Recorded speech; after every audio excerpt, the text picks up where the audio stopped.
This day has gone really fast, but we have been able to get a lot of these teams run through on their second runs. We've got Colorado School of Mines on the left, University of Portland on the right. After these two teams run, we're going to squeeze in one last run before we quit for the day. We're going to do Texas A&M International University, and we're going to do Illinois Institute of Technology, and then we will call it a day, and we will start again bright and early tomorrow. Promptly at 8 o'clock will be the start of our first run, so these teams that are going to be starting tomorrow's competition are going to be here early, have their robots out here early, get in there early in order to start the actual run at 8 o'clock. I think we really lucked out today. We didn't expect to get this many runs in. We did have to take a break in the middle of the day. It is Ryan sitting down right at the keyboard, almost. A lot of times we have to sit and wait a long time for these storms to clear out, but we definitely had some luck today, and the storm dissipated quickly enough that we were able to come back out and have a really strong set of runs this afternoon. And we appreciate everybody sticking with us. There's Ryan right there. Here in the auditorium, or I guess in the tent, and those online watching. Yep, thanks for sticking with us. Thank you for your interest and your excitement, because it would be boring for us to stand up here and just talk to ourselves without an audience. So thank you for your interest. I do enough of that by myself.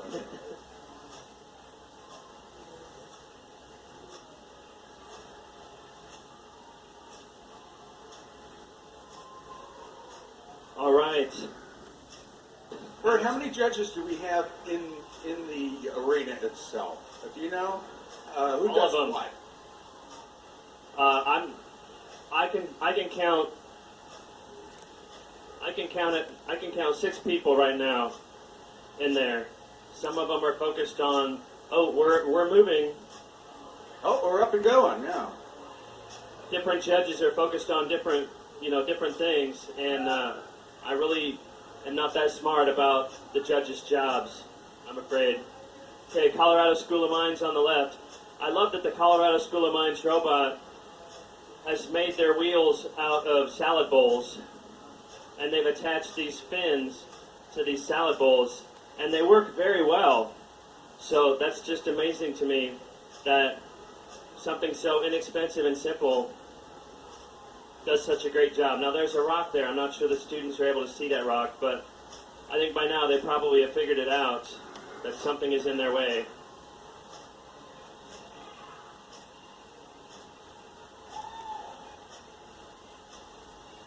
Now, is one of those wheels on the Portland side, I think one of those wheels didn't deploy like it's supposed to, so they're taking their wheels back in. So this is a really awesome wheel design. Again, the 6-wheel rocker bogie suspension that we've seen before, we've also seen on the Curiosity rover. But the Portland team has decided to keep their starting envelope, the starting size of their robot, as small as possible, and then deploy those wheels out. I don't see that rear one turning like the others. Over on the left, Could be an issue.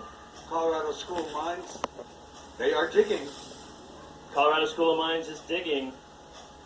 They moved aside that large rock with one of their salad bowl wheels, and then came past them. Perfect. So you can see they're just scratching the surface there, and now they're getting a little deeper and a little deeper. They're taking it very slow. Their mechanisms, they don't push down really hard, really fast, and because that's not a good way to do it in this material. It resists your digging forces, and so it's actually better to take things slow and just scrape off a thin layer at a time. Of course, with only 10 minutes, that's a trade-off. Explain for us non-engineers about current, and when you find resistance and you increase the current and then you have to pull back, and how does that work? Sure, when you're driving a motor, when you're driving a motor with voltage like a battery, it's supplying a certain amount of current to that motor. There's a really good close-up of the wheels on the Portland robot. there's a certain amount of current going through that circuit, and if you have something grab hold of that motor and stop it instantly, to try and stop it from turning, the current is going to go up to try and counteract that force. And you don't have an infinite amount of current. There is a limited amount of current based on your power system, and so if the force that's holding the axle and keeping it from moving is high enough, your current is going to hit a maximum, and it's not going to be able to do anything, and it just basically stops working. You can see on the left side, Colorado School of Mines digging mechanism is going deeper and deeper, and at the top of that roller coaster path that those digging buckets are taking, you can see they're dumping into an onboard hopper there. And look at the Colorado students in the lower left, just leaning as close as possible into those screens, taking it all in. They don't want to miss a single pixel of what's going on those screens, and I don't blame them. Meanwhile, the Portland robot on the right seems to be having some issues deploying its wheels. I wonder if they could actually drive with the wheels in the closed position. They may not be able to drive very well, but I wonder if they could drive as kind of a plan B kind of situation. Because time's running out. They have 5.5 minutes remaining in this 10-minute run. All right, what's going on with Colorado School of Mines on the left? Their digging buckets have stopped. Is that on purpose? Or are they trying to dig too deeply and they're getting bound up?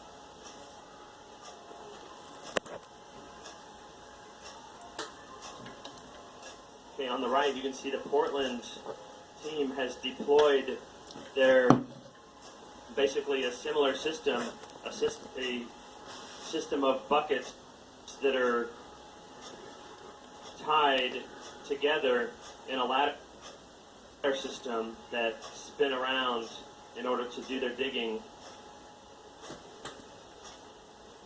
If I recall, their wheel system worked really well their first run. It did. Yeah, the Portland robot definitely was able to move in their first run. So you can see the Colorado School of Mines students typing onto their laptop now.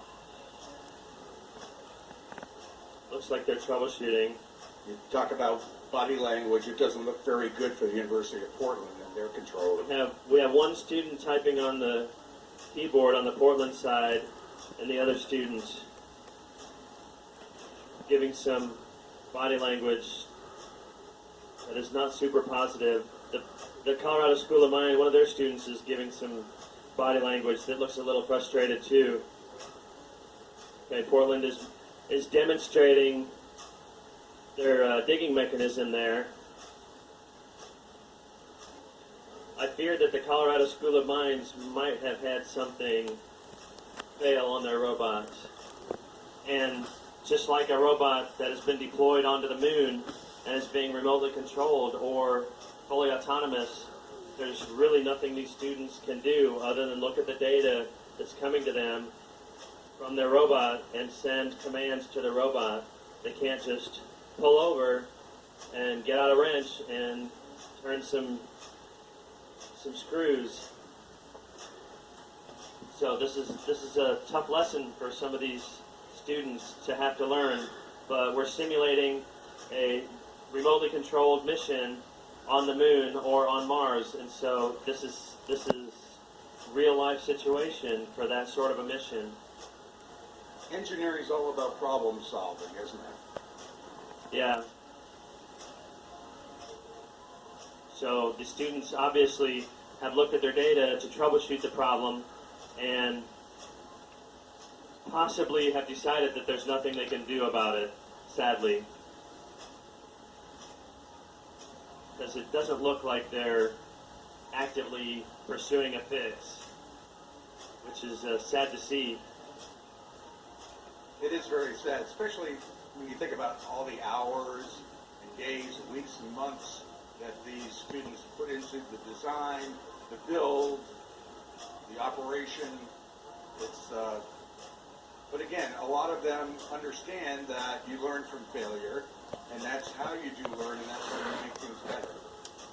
That's true. Even if these students have these failures in this competition, they have still made it into this competition, and they have learned so much from this entire experience all year long, that entire process, and the experience of driving these robots here in these simulated regolith bins. So, you know, regardless of their final score, they're really getting this great experience and learning these lessons that really, where else can you learn lessons like these, Al? Absolutely. And what I think the audience doesn't know is that 46 teams are here, but there were a few more that couldn't be here because, for one reason or another, because of their designs, things didn't work out. These guys did succeed. To your point, they did succeed in making it here, and that's worth a lot. That's true. At one point during the school year, we had more than 50 teams that were part of this competition, and now, when we finally made it to the week of the competition, we're actually down to 45 teams that actually made it here, got their robots here, and got their robots in the bin. So it's definitely not trivial. It's not an easy task. So just getting this far and getting their robots in the bin. I mean, the Colorado School of Mines robot, for example, made it all the way to the digging area and looks like it dug quite well before whatever happened. So that team should feel very proud of what they've accomplished here. Coming down on 10 seconds left. Hopefully the students will be in a good enough mood when they come out of the control room that they'll be able to talk to us with a positive attitude about what they learned and about what happened during their run. All right, there you see the students from both teams getting ready to go back into the arenas with their protective equipment that's going to keep them safe from the dusty regolith stimulant that's in there.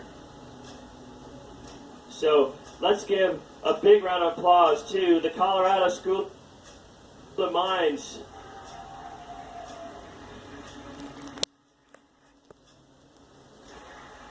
Great job for getting this far. Let's give another big round of applause to the University of Portland.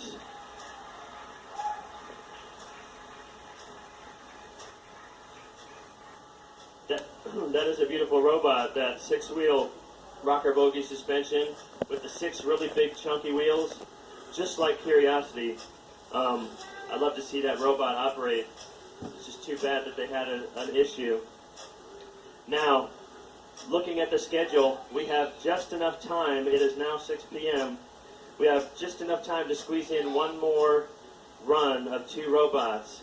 There's the address of our live stream. Make sure you share that on social media. Oh, one of their wheels fell off, or they took it off. I'm not sure which.